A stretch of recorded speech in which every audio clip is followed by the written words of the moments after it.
DDG presents the Video Game Award recap. My name is Dave. I'm joined by Michael. Dave, this was supposed to be 2:37. Things happened. Technology broke. But here we are, super late night. I think it was the video game world telling us that we were sitting to record last night.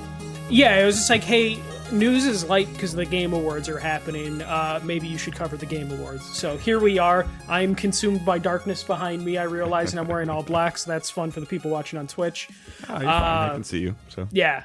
But, Dave, you sat through probably the most you've ever sat through a Game Awards show, like, ever. Well, partially because the football game that was on tonight was really boring. So I don't even know who was playing, but yes, the Rams and the 49ers. So okay. But no, I mean, I knew that there was enough stuff there. I don't know. It felt a little different going into this one this year than it had in previous years. I mean, they were kind of hyping up the 10th anniversary, so that was like a lot of Keighley being Keighley. But for some reason, some stuff just felt a little different this year. Maybe that's because E3 has pretty much gone away and people are now accepting the Game Awards as kind of the norm. We don't have a PSX anymore, and I think that everybody else was kind of realizing that, you know, I think consistency is the key. And with him being around for 10 years, they're like, okay, if we want to get anything announced in the year 2024, this is going to be the platform that we get to do it to end our year on, because there's nothing else. Yeah, and also this was like the first year in a long time that Keighley didn't say lower your expectations. Mm-hmm. The last like 2-3 years, basically since the pandemic, Keighley has always been like, hold on now. Yeah. This isn't going to be anything crazy. And I think this year he said there's going to be 2 holy shit moments. And I'd say there's like 3 or 4. Yeah. Like, kind of like, oh shit, wasn't expecting that. Yeah. We'll talk about that. I would agree. And I think you've watched significantly more of Keighley's hosting than I have. Yeah. And I don't want to start like necessarily on a sour note, but I think we've talked about this before, but he needs to relinquish hosting. I think this year was a little bit better than previous years. Because he's I don't kept mind his him being on there and like in tidbits of stuff, but I think he needs to have somebody. If you can, it's getting to the point, if he can get Snoop Dogg to appear on his stage, he could probably get some type of celebrity MC style person, I think. Yeah, but that's what they used to be when they were the Spike Awards. You know, They would have like I know, 2 but or there's 3 enough. celebrities. I don't even know who. Like, I mean, at this point in time, like, I know you might not be a big a fan of him, but like even somebody like Kevin Hart, something to make it move a little. No, but I mean, like that, like something. I feel like if they were to do that, it would end up being streamers who are honestly more famous than some celebrities. I guess maybe at this point I probably would have rather seen Troy Baker more often or something like that. I don't know if he has the something about him bothers me. Yeah, I know, but I don't even know if he has the personality to do it. Nolan North, like somebody that maybe is like high in the video game. Well, I forget what her name. He has a co-host who pops up from time to time. But she did the pre-show, like the 7:30 to 8 thing. And she popped up a couple times during the show. She's actually pretty good. Yeah. Like, if they could give some more of the duty to her, I think that wouldn't be like the worst thing. I would say Keighley was really effective this year because when there was a big trailer, he showed emotion. Like his voice trembled. He looked like he was going to cry a couple times. Sometimes I feel like it bamboozled us to where like the announcement that happened, I was like, was that really worth crying about? But other announcements, it was like, okay, this dude's passionate about the thing he's about to announce and reveal. And not just we heard how much it cost to get a trailer. Yeah, I don't know. Maybe an athlete that we know loves video games or something. Like I don't know the answer, but I just think it can't be 90% Keighley anymore.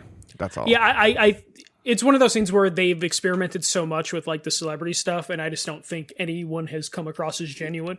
Yeah. Anytime they tried it.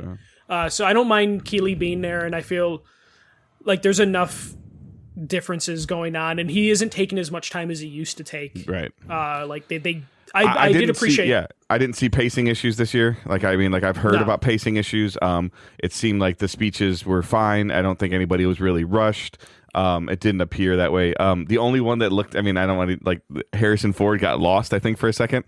But Harrison Ford, like, has old. not given a shit about a lot of things. I was surprised they got him to read a teleprompter. Yeah, and then he was like, move forward. Like, he's like, I'm not doing that. I think the only person that seemed like rushed or like they were confused why they were there is when Todd Howard went to go accept the Fallout TV show award. Yeah. And they let Todd Howard do all the talking. They have the actress, Ella, I forget what her last name is, but Lucy from the show. She was there and she didn't say a word. And it was just like, you dragged, because they're shooting Fallout right now. So they dragged her from set to be there just to stand next to Todd Howard. To be arm candy. Yeah, and Todd Howard isn't the creator of Fallout. He's just the guy who owns the keys right now. Yeah. To Fallout, and had very little to do with the show as far as I know. That big dude. First of all, the other thing too, I mean, I'll get this little crap out of the way in general. Todd Howard is a small person. It was funny when the first guy stood up. I was like, oh my gosh. Because he just looked like big Todd Howard, because they have the same kind of hair and stuff like that. Yeah, but I meant even like when he was on stage at the beginning with Troy Baker, I was like, because I've never had an interview or a conversation with Troy Baker, but I feel like I've been in the same room as him. Yeah. And I was like, okay, I vaguely know how tall Troy Baker is. Like in my mind, I had a mental image, and I'm like, Todd Howard is very small.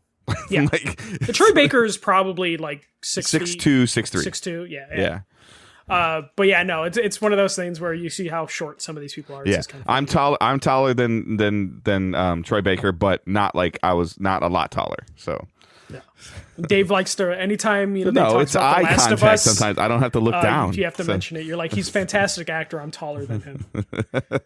Hey, he makes a lot more money than I do. So. But you're taller than him, Dave. Yes, that is. Well, not if his hair's up. So. Yeah, not if his hair is up and he's wearing some fancy shoes. But yeah, overall, I thought it was a pretty good show. Like, I feel like they actually delivered announcements this time. Yeah, for sure. And like you said, it went quicker than it felt usually. It wasn't 4 hours. No, it was 8. It was what I mean. 7 to 10. Well, yeah, 7:30. Yeah, sorry, yeah. For you, 7 to 10. You know, the there was actually some decent stuff in that little half-hour show before.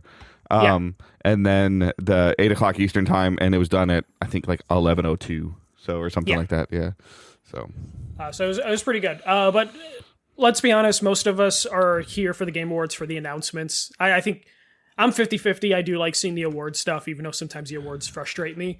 I feel like I could say 80% of the time what was going to win as they were listing it. Yeah, I would say the only one that shocked me was the Game of the Year, the last one. Yeah, that's the only one. But if I can logic my way to that choice. Yeah, I mean, we can start with that if you want, but I mean, I think it was the community. Because what percentage of the community votes on that part? It's not the full. It's like 20 to 30%, I believe. Yeah, but I think that there was. We talked about it a little bit, but there, a couple weeks ago. But I think that was them sending a message that you can't do DLC for Game of the Year. Well, I also think it's a couple things. So Astrobot won Game of the Year, is what we're talking about. I think it's Astrobot's a great game. It's my leader for Game of the Year, though there's still a couple games I need to play this year. So I think it super deserves it. But I wasn't expecting it to go. I was expecting it to go to like Wukong. I thought Bayaltro would win, just based on what it was doing that tonight, like just on what it was winning. I was like, okay, wow, this thing's carrying some stuff. Yeah, and also it would have been a big thing for like the Game Awards to like have the first Chinese developer win a Game of the Year award for just reasons. But was one of those things where I think it's reflective of like the year we had. I have a feeling a lot of people that did vote in the media probably weren't going to go with DLC as their winner. A lot of them weren't going to go with a remake, especially like I feel like fans were more likely to vote for like Final Fantasy VII Remake than the media would have voted for Final Fantasy VII Remake. So those two I immediately they were canceled out for me. So I think it came down to Wukong, Metaphor, and Astrobot. And unfortunately, when it comes to like Metaphors, it's still a JRPG, which means it's a niche audience. So it came down to Astrobot and Wukong for me. Mm-hmm. And I think those two, you put those two head to head, Astrobot wins. Yeah. And I think that's what it came down to. It's just more approachable. Yeah. Because if you go back to Wukong's review scores, it reviewed well, but it wasn't like, holy shit, this is a revolution. Yeah. And Astrobot was like, oh my God, this is a fresh of, this is, it was essentially like the rhetoric you were hearing amongst people was Sony found a Mario. Yeah, and it was just like it was going on that nostalgia. Not that they found one, but Sony got their Mario, like in terms of like their precision platformer or whatever you want to call it.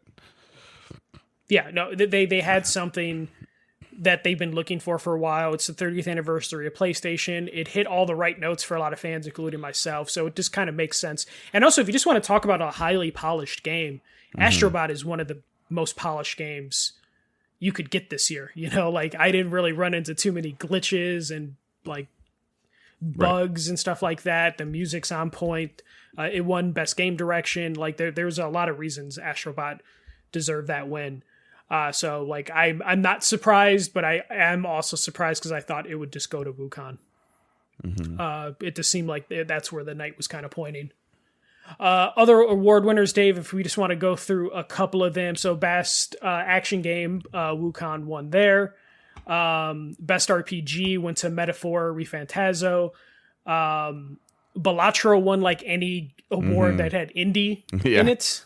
So it and then Astro won best action adventure. So like I think this is the first year that it was pretty even. And Astro won best family game too, which I think was significant for the voting. But that was earlier before the show, I think. Or yeah, it was. I think I don't remember seeing that. I skipped the pre-show after. Yeah. I had it on for. I think we were eating dinner or something. I think this is the first year that a lot of the nominees for Game of the Year won their categories they should have won that they were nominated in. And usually the Game Awards kind of doesn't do a good job at that, where like the Game of the Year will lose like 3 or 4 other categories that you're like, how did it lose and still win Game of the Year? And I think that's also because the nominees this year were from each different genres. So they didn't really compete against themselves and they didn't really have too much competition in their like respective genres. Helldivers 2 won best multiplayer game. It won I think best ongoing game, I believe. Yes. Yep. Or hold on, let me pull. Yeah, best ongoing game. It's funny though.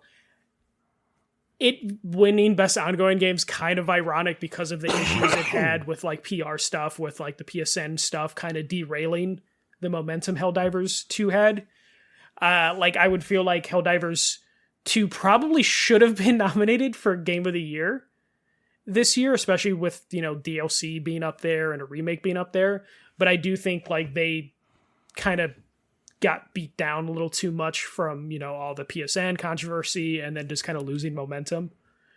But yeah, any surprises that you saw from any of the winners? No, nothing crazy. So I mean, still getting over cold. Sorry, nothing. Nothing ridiculous. Nothing. I felt like nothing came out of left field. Like I would sometimes had a prediction. I'd be like, oh, it's either this or this, and then I'll be like, oh, I'm like, okay, you know, nothing that I ever felt like annoyed by or anything. Yeah, Xbox at least saw some wins with Hellblade 2, which I think Hellblade 2 won in the categories it should have won in. Especially, you know, we're talking about like best performance. And then I think audio design, I believe they also won there. So yeah, seems like a pretty spread. It seemed like a weird year. Like Super Mario Party and Zelda were the only things I think they were nominated in like 2 categories, which I'm not used to seeing from Nintendo. I'm used to seeing them kind of sprinkled throughout the show. But it was kind of a down year for Nintendo. You know, as good as those games, as good as Zelda was, I don't think Mario Party this year was very good.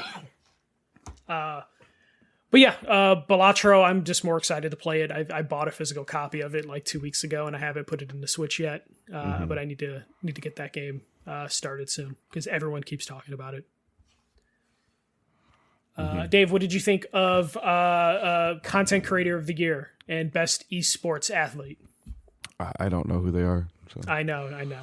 One day, Dave, you'll know who they are and you'll hate it. Because I know who they are and I hate it.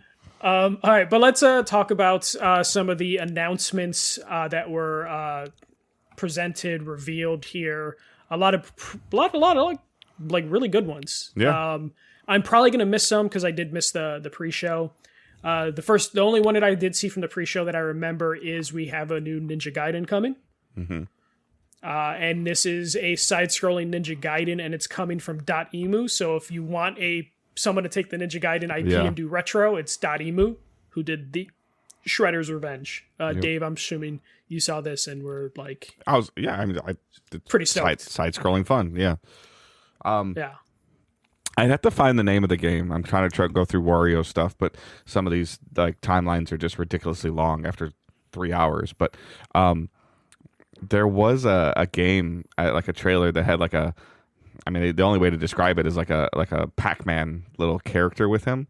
But yes, its secret level Pac-Man episode is getting turned into a Metroidvania. So there is a Pac-Man side-scrolling dark fantasy game coming. That looked interesting in terms of just like the side-scrolling Metroidvania genre that I enjoy. Yeah, that I enjoy. I really liked that during the pre-show. I was like, at first I'm like, okay, this looks cool. Just vibrant colors, side-scrolling platformer, and I'm like, is that a Pac-Man thing? I was like, is that Pac-Man? Is that Pac-Man? Yeah. I did see a trailer for that afterwards, and I was very confused. I thought it was a meme thing, but I guess it's based off the Secret Level TV show that just came out that kind of came and went. So yeah, that was most of the big stuff from the pre-show that I can remember that really like popped. We also got a new Turok game, which is pretty cool. So it's coming back as like a co-op dinosaur hunting game. So a lot of people that, saw Exo Primo earlier last year, who were like, we want Turok. Here you go. You have Turok. It's not quite Dino Crisis, but Turok's coming back, which makes sense. They remastered the first 3 Turok games, and everyone's just kind of been waiting to see what they do next. So I don't know if you saw anything for Turok, Dave, or were you a fan of Turok? Not really, but I mean, I know there's a lot of people that like it. So yeah, Turok's one of those things where like I don't really like killing dinosaurs for whatever reason. I feel bad for the dinosaurs when I kill them because they're cute and cuddly. But what about the next game from Sifu developer, that online soccer game? Is that going to get you to play some soccer? I want to lie to you and say yes because I like Sifu, but it probably won't get me to like it. In my opinion, it's actually kind of probably a very unique or easy way to use their engine. It's a fighting engine, right? Like it's like it's a fighting game. Beat 'em up, and now you're going to be kicking soccer balls. Like in terms of like the core foundation of the engine that they made with Sifu. And then doing something different, I think it's kind of cool. It gave me a little bit of Rocket League vibe in terms of like the That's look. what I was going to say. Yeah. Like, and so there's potential. If this is like a 3-minute soccer game, though, like if this is kind of like turns into like your Tetris 99 thing of where it's easy to, you're not losing attention. You're not getting bored. And then win or lose, the game's over. Something cool happens. And then you just load into another game. Like I think that it's possible that it has some legs. Yeah, no, it definitely could. It's so hard to like get excited about these sort of games sometimes because it's just like you really need it to take off to be popular enough to like build a community. So we'll see how that goes. I do think the Sifu developers are great at what they do, so them trying this out could be interesting. But I think I need to see a little bit more than what we saw in the trailer to figure out like match length, how deep is it, that sort of thing. I will say there was something I was disappointed in of just the Sonic Racing teaser. It was nothing. There was like no point to that trailer. It felt. Yeah. As I'm going through this article that you sent me, it's kind of like I'm coming across that, and I'm like, okay, cool. You have Shadow. Duh. Shadow's coming in Sonic 3. We already know this. So and then. The Yakuza stuff, I'm starting to get a little worried that this studio might be doing a little bit too much. They might be oversaturating. They might be oversaturating, but there's something about their style, and specifically this one, Project Century, which is just like, yo, here's a Yakuza game in 1915, which the Yakuza games have done the thing where they have gone into the past. Inshin is like in feudal Japan at the time, I believe. So Project Century, like just off the visuals alone, I was like, hell yeah. Like it was one of those trailers, 2 seconds into seeing the trailers before even seeing the RGG Studios name. I was just like, oh shit, a new Yakuza game that takes place back in the old days. I haven't seen signs that the wheels are coming off just yet. No. People love it. Yeah. Like they love it. So I'm not saying anything. bad about it. I just feel like in the last 12 months, there's different Yakuza games, like the beach one, the pirate one. This, there's a lot. So, yeah, and I think this one they said is like 2 years away, which is good. Yeah, because they have one coming out in January or February, the pirate one. This looked really good. The visuals on their stuff looks fantastic. I love the setting, kind of doing different things, especially it allows them to break away from characters, because they're jumping to different time periods. This thing looked fantastic. I was really excited about this because, like, I will admit, I'm kind of getting a little tired of the current set of Like a Dragon Yakuza games, just because, like you said, they've been coming pretty rapidly. But I'm not tired. Like, I feel like I'm getting fatigued from those characters, not from, like, the gameplays in the world. So maybe that's what I'm seeing, because I'm seeing the same guy. Yeah, you're seeing the same two guys, basically, for, like, the last, like, 5 or 6 games. So pulling away from those characters, I think, is going to be very helpful. And the game just looked gorgeous. We also got some Virtual Fighter trailer, which was just kind of teasing a showcase coming tomorrow. Okay. So we'll see what's going on. It's been a while since there's been a Virtual Fighter game. Honestly, the last Virtual Fighter game I played wasn't a Yakuza game. So like it's been a while. And then we got a Borderlands 4 trailer again, or a trailer. Yeah, I'm starting to worry about this. I'm starting to kind of get a little concerned that this franchise might have jumped the shark. I honestly, Dave, I feel like I've felt like that for the last 10 years. I know. I enjoyed 3. I really enjoyed 2. Like really, really, really enjoyed 2. 3 was okay. This looks like I think my wife was watching with me during the time, and I was just like, it becomes more about the sandbox than it does about the story and the characters. And that is something that's a direction that I personally don't enjoy. So like, I don't like, yes, it's funny that a gun shoots hamburgers or something. Mm-hmm. Like that's funny. That's hilarious. But at the same time, it still needs to be a first person shooter. Like, yeah, the trailer just gave me vibes of like, oh, you don't think your shit sticks sort of vibes to it, of like, you think you're a bigger franchise than you actually are. So it is one of those instances where I'm like watching this trailer and I'm just like, yeah, I feel like they lost the thread in terms of like what makes a good Borderlands game. I also, you want to talk about not having someone be your pitchman. Every time I see Randy Pitchford, I'm just kind of like, we need someone else to be the face of this franchise. Yeah. Because I just kind of cringe because of all the stories we've heard about him. Just his presentation skills are kind of low, like cheesy jacket with the number 4 on it. Like, you got to find someone to be the face of that franchise, or you just don't have a face for the franchise because you have characters from this franchise that you could just be in a trailer. Heck, he did it for a whole bunch of other stuff. Let Keeley announce it and show the trailer. Yeah, and then have a narrator be one of the characters. Don't have Randy Pitchford talking for more than 2 seconds or talking at all. We got Final Fantasy 16 character coming to Tekken 8. That's fine. Final Fantasy 7 Rebirth is officially coming to PC. This was announced as they accepted the award for Best Soundtrack. Yep. Or Best Music, which makes me wonder, like, did they have a backup plan if they didn't win Best Music? But I know everyone knows they're going to win awards before they win it most of the time. So. Yeah. Last of Us Part 2 is coming to PC in March or April.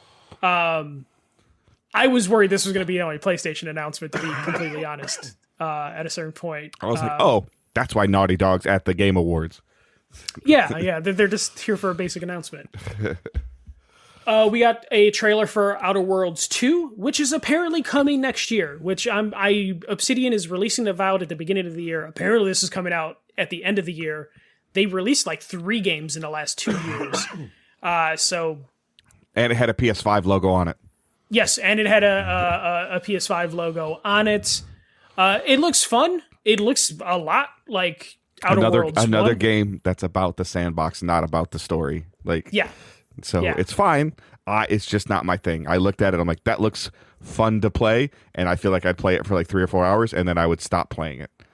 I got about 3/4 of the way through the first Outer Worlds, and I didn't finish it, and it was not to the game's fault. I just kind of drifted away. I will say that the trailer was pretty cheeky and had some fun. It said like this game took 3 times as long to develop, and it's only going to be twice as big. That's funny. But I didn't see anything that seemed different. It definitely feels like this might not be like a full sequel sort of thing, or like it definitely they say it's going to be bigger, but it didn't feel like a brand new game for whatever reason. But I don't know if that's just me thinking how much work Obsidian's doing and how much they can actually commit to a single game right now. Because you want to talk about RGG spreading themselves thin with the Yakuza games. I feel like Obsidian is definitely spreading themselves pretty thin with the Outer World or all their projects. Yeah. Capcom had quite a few announcements this show. We have Capcom. They're bringing back Onimusha, which is pretty cool. Like PS2 franchise coming back. Makes sense because I believe they did release like a Netflix anime adaptation earlier this year or last year, unless I'm completely wrong. Not much shown there. Looks pretty cool. Looks like a, beat 'em up Souls-like game. So there was a little bit there to go off of. Did you see that trailer? I think I might have missed that one. So okay, yeah, not much. It was pretty cutscene-y like trailer. Then we got the new Joseph Fares game. This is the developer of Takes-Two, a former Game of the Year winner at the Game Awards. He has another co-op game called Split Fiction that is coming on March 6th. Dave, you saw this presentation, I'm assuming, because it did take a good chunk of time. Yeah. Tell me what you thought of this trailer, because I don't know how I felt exactly. I thought it looked cool. Yeah. Angela and I did play It Takes Two together a little bit. She's not very good at games, which I think is why she texted you, or if she did or didn't text you during the Video Game Awards, that I was like picking on her about something. I'm not sure. But the fact that it comes with like the friend code thing too, where you can buy the game once and send a code to a friend and play, I think is a great marketing way. Same thing. It seems to be him and his studio knows what their lane is, and they're staying in their lane. It looks interesting enough to me that I would like to check it out. And this is probably a $30 game, $40 game. Yeah. So for this one, I feel like what was shown was interesting enough to me. But this was an instance where I think the presentation for it was bad. I know people really, or like Jeff Keighley really likes this guy's personality. Something about it kind of like grinds my gears for whatever reason. But I feel like he didn't do the game justice when he was kind of explaining the trailer. I feel like the trailer could have spoke for itself pretty well. It did need his narration kind of giving a simplified view of what we were seeing. Because I ended up just kind of laughing at some of the stuff that he was describing as opposed to just enjoying the visuals that were on the screen. Like, I didn't need a narration to be like, and you can play a little ball, and you can do this, and you can kick ass. And I was just like, I don't need this. But I know the game industry loves his personality, so. Yeah, but I think his after It Takes Two and the Prison Break one, I can't think of that name. A Way Out. A Way Out. And now this, like, there's a certain point in time where your product can do a better job of speaking and marketing than you can. Yes, and you created that. You've done a phenomenal job of creating that. Let your game do its job. And then if there's confusion, then you can try to reestablish and reconnect. But I think that, it was trying to make it a little bit more about him. And I get it. He's, he did the cursing on the Game Awards and all that Oscars, stuff. Yeah. All that stuff, yeah. But the part about him like showing his family and inspiration, like that's cool. That's cool. Yeah, I like that. But the other stuff, like let the game, let your team show off what they did, because what they did looks awesome. Yeah, and I think that's what it was. It just it felt like it undercut it. Like I didn't mind the presentation before the trailer rolled, and I didn't mind the presentation after the trailer rolled, where he showed his family. That's like sweet, and it's good to see from the devs. but it was the narration during the trailer that I'm just like, this game looks awesome. Let the game do the talking. So I don't know. This seemed unnecessary. Then later on in the show, we got Dispatch, which is a narrative dialogue-driven game that features Jeffrey Wright, Aaron Paul, Laura Bailey, a couple YouTubers, Matt Mercer. This basically is just like you play like 911 operators, but instead of dispatching police, you dispatch superheroes, and you can see if they were successful or failed when you dispatch them. Very cartoon style. I thought it was an Invincible game for a little bit because one of the characters looked like they were from Invincible, but it isn't. But this is like a star-studded cast of like voice actors and like Hollywood actors. This looked really cool. I don't know if this is a Dave style game, but this definitely might be a my style game. I had to see some more of it, I think. Yeah. Then we got a trailer for Mafia: The Old Country. It is coming out summer 2025. This was one of the trailers they were kind of hyping up the last week or so. And the trailer just kind of, it was okay. It wasn't anything too crazy. It's Mafia. This. Yeah, this is Mafia. They're in Italy. They're in the old country. There wasn't much there. I was kind of expecting to see more. But yeah. Then we got probably one of the first things that like really got me excited. And that was Ueda, the creator of Shadow of the Colossus, Ico, Last Guardian. He revealed his new studio and a new game called codenamed Projekt Robot, and definitely had some Shadow of the Colossus feel to it because you're just climbing on a giant robot mecha. And there's some crazy zombie death horde thing coming at you. Very stylistic, but just seeing the name and creator of those games have a new game was pretty awesome. Did you play Last Guardian?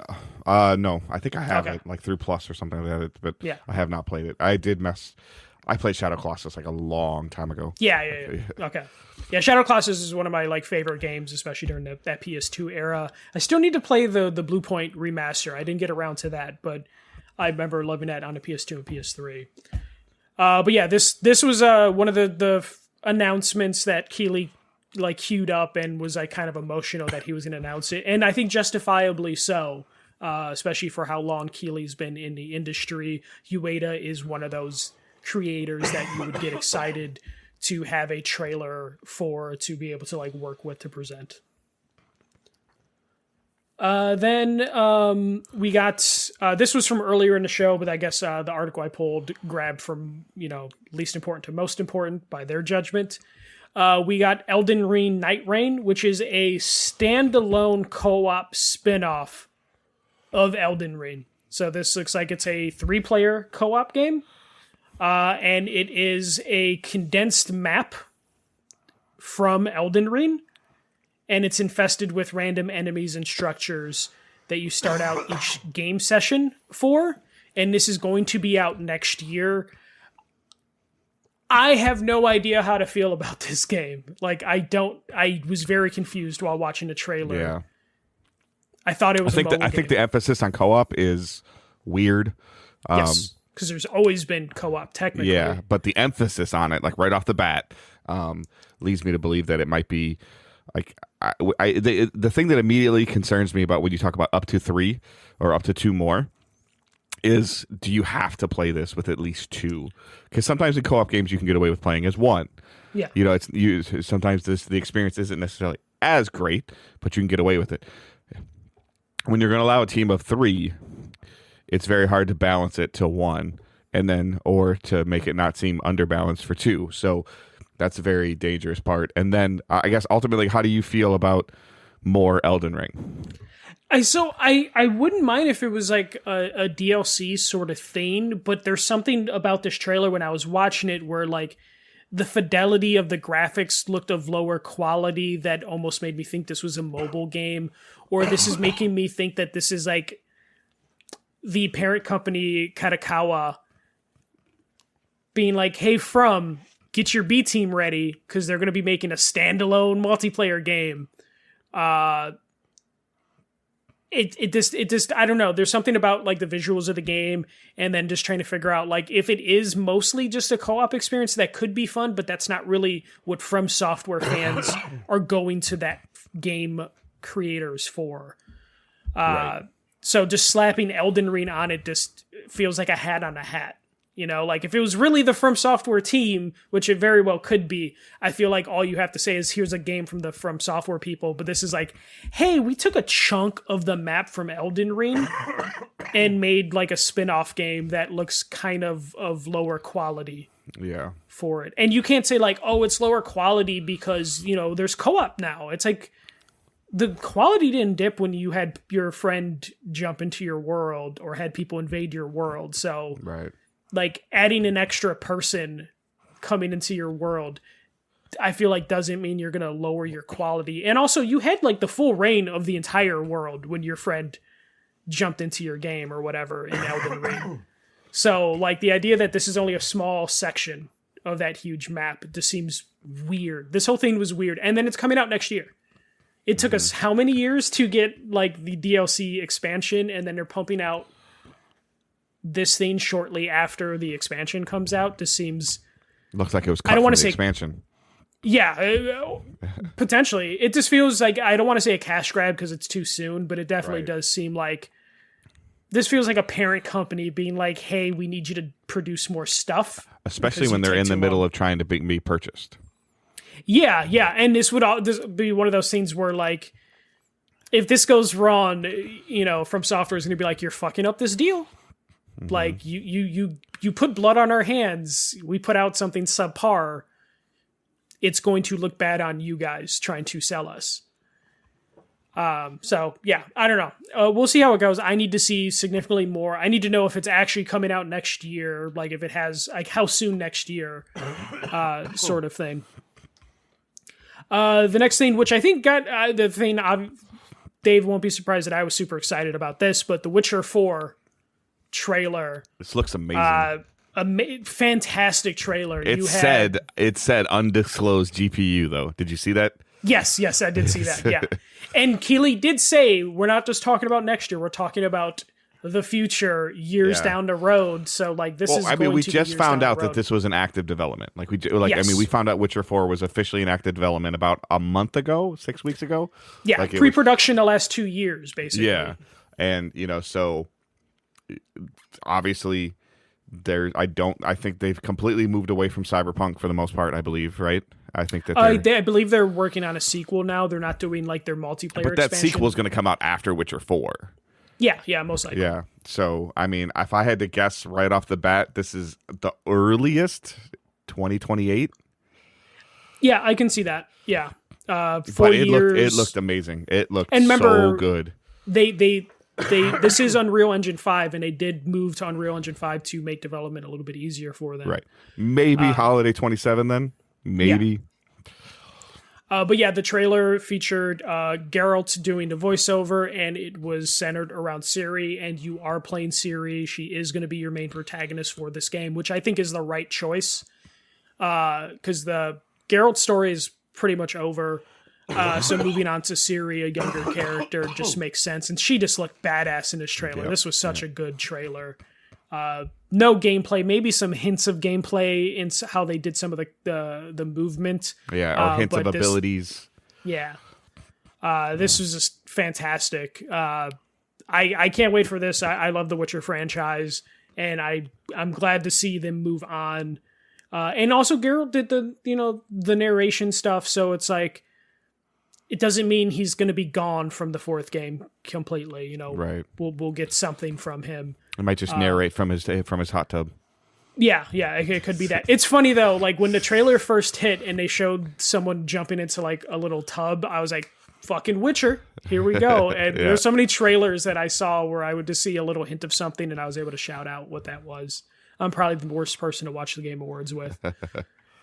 And then towards the end of the show, which was supposed to be the last announcement, but they did hit us with one more thing after this. We got Okami 2 being unveiled officially. So yeah, Okami, we're getting a sequel. This is another Capcom announcement. They had some beautiful music playing along with it, and a very brief artistic teaser trailer. And Kamiya, I think I say his name, Kamiya, the original director, the director of Resident Evil 2, Beautiful Joe Okami, is coming back to develop this game with their new studio, and obviously working with Capcom.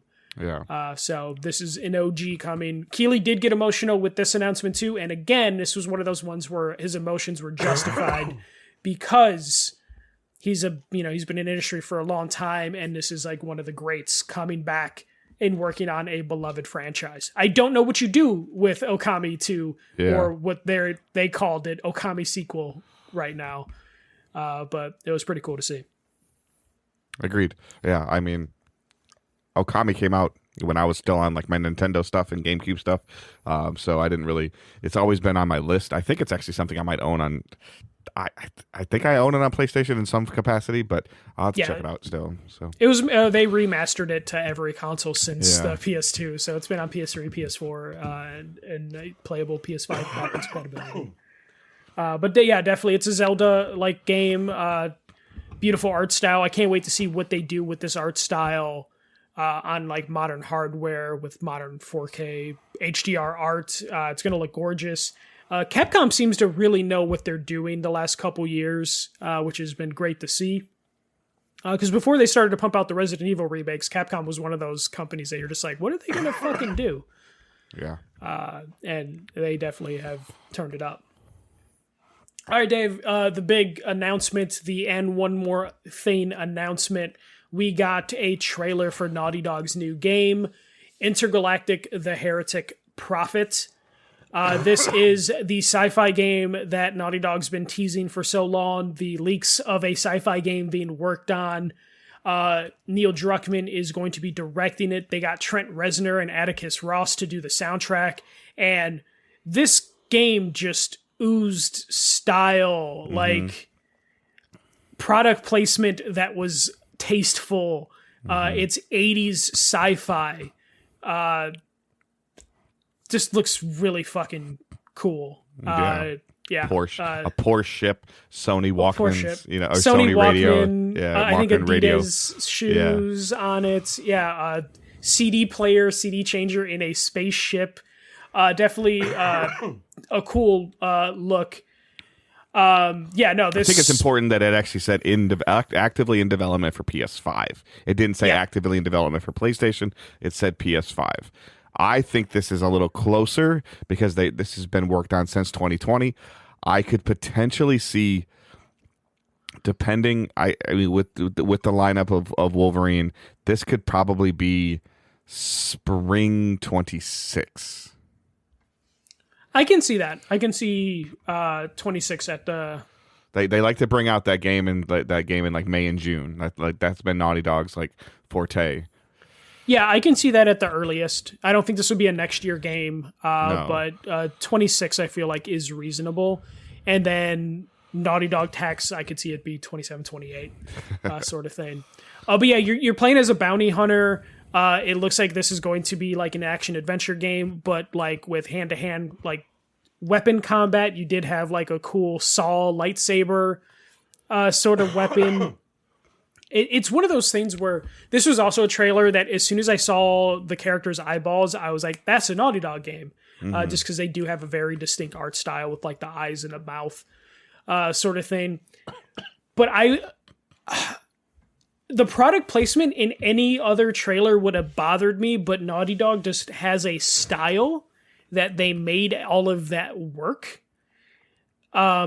and I was okay with, because I feel like if any other studio to try to do any of the things that we saw, it would have been like, oh, they're just doing like an 80s nostalgia. I can't wait to wake up tomorrow morning and see somebody like breaking down every like 3 seconds of this trailer with like the news articles on the wall and like what they mean, like people that are way more passionate than I am about this stuff, but like what the symbol on the back of her jacket meant, like what what the shape of the planet meant, like or whatever that was. Like I can't wait for some people to really start breaking that down, similar to when they first kind of teased us about Last of Us, where people were like, this is like a cordyceps, like they were, or whatever.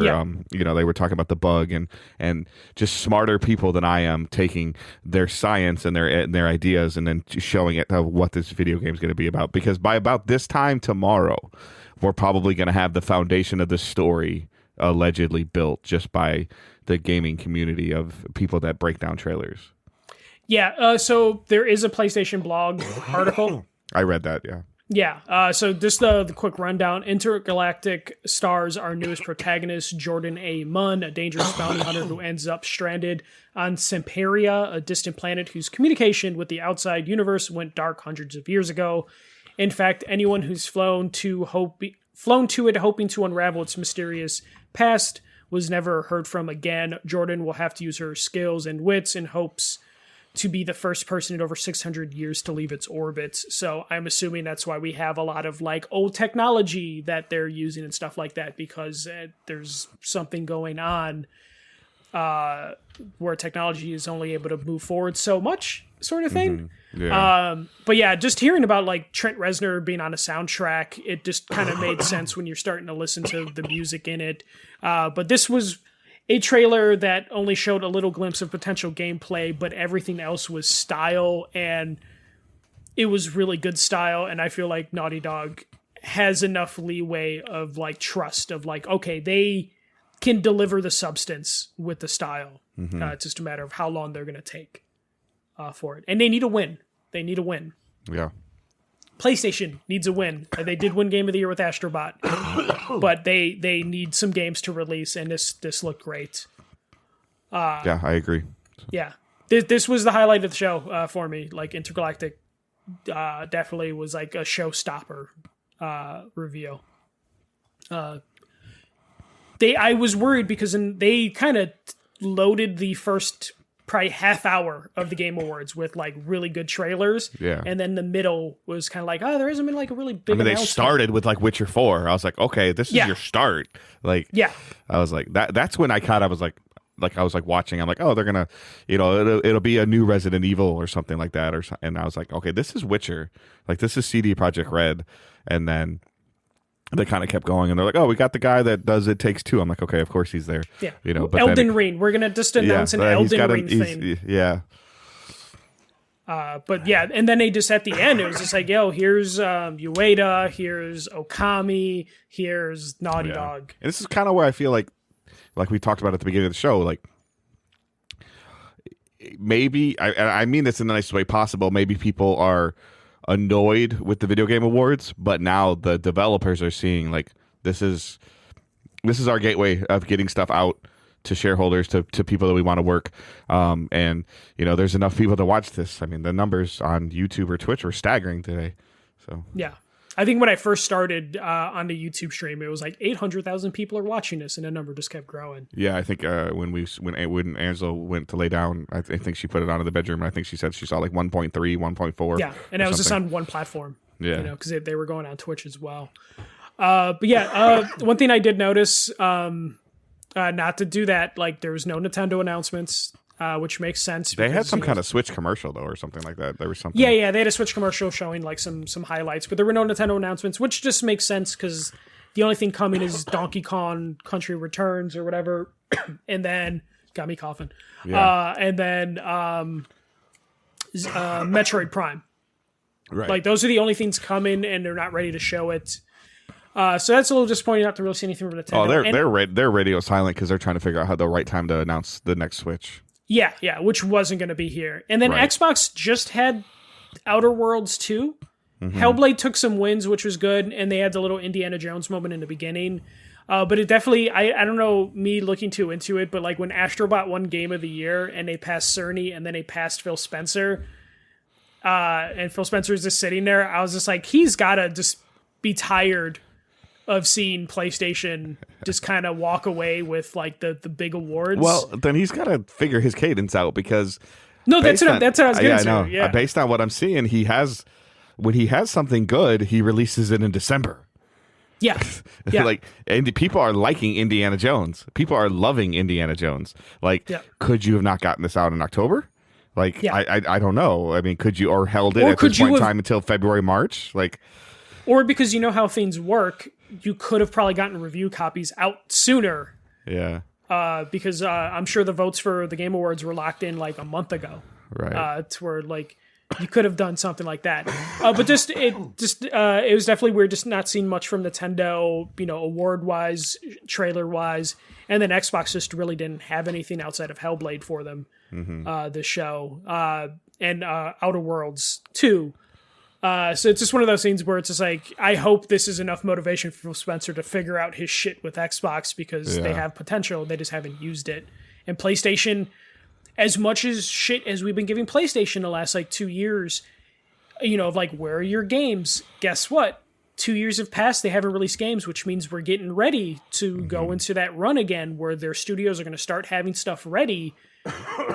And then we're going to have like probably a 3-4 year sprint where PlayStation's going to have like, potentially like 2 or 3 games a year that are all like Game of the Year contenders based on their pedigree. So I'm just saying, Xbox, you have a small window still to get in there, but like you could have taken so much advantage of this downtime for PlayStation, and guess what? PlayStation's just fucking gearing back up. And then also you have to deal with Grand Theft Auto coming out next year. So, right. Like, we're about to get to it, like Ghost is coming out for PlayStation. We're going to get this new game. Some screenshots released for Sony Ben's new game. So it's coming. Like, PlayStation's going to be back in there. Probably not next year, but the year after. Yeah, not going to be too long before we start hearing leaks about Santa Monica's thing. Yeah. Like, Wolverine will be ready to go. Yep. Intergalactic is going to be ready to go. So, come on, Xbox. You got to do something. But Dave, what would you grade this year's Game Awards? First one you've actually sat through. A-, B+. Like, I mean, it was like I thought it was really good. Like a 4 out of 5. 3.5, 4 out of 5. It was solid. Only reason I probably dozed is because it's just late and I'm old. Hey, you're still recovering from a cold too, and you work today, so it makes sense. I would actually give this an A, and I'm usually pretty rough on the Game Awards, but I think the cadence was pretty good. They had a nice flow. They actually did do a better job of giving out awards and letting developers talk. Yep, which was nice. The Larian guy, man, just roasted him all. Like, he was on like 3 minutes of just making fun of like last year. Oh yeah. And the trailers, like, enough of them were my kind of shit, Sometimes in the Game Awards, I'm like looking for stuff like, I can see why people like this, but like, there's a lot of trailers this year, and I'm like, no, I like this. Yeah. I think even Angela said that. She's like, there's a couple Michael games in here. I was like, yeah, it was definitely had that going. We'll see how I feel about like when we see gameplay from Intergalactic, because like Naughty Dog doing a hand-to-hand combat weapon melee game. Well, I mean, Last of Us was kind of melee focused. Yeah, but this is like bombastic. But I mean, we kind of said the same thing. We said the same thing about Naughty Dog doing a post-apocalyptic world from Uncharted, and they obviously they nailed it. So we'll see what they can do. But yeah, overall, I think it was a really good fucking show. I'm not disappointed tonight after the ones like I usually not at am. all. I'm actually happy. Most of the time, you and I would message back and forth after they were over, and you'd be like, "Yeah, not worth it." And then today, you're like, "Hey, are we still doing this?" Like, because there was some cool stuff. Yeah. And I was like, "Yeah, for sure." So.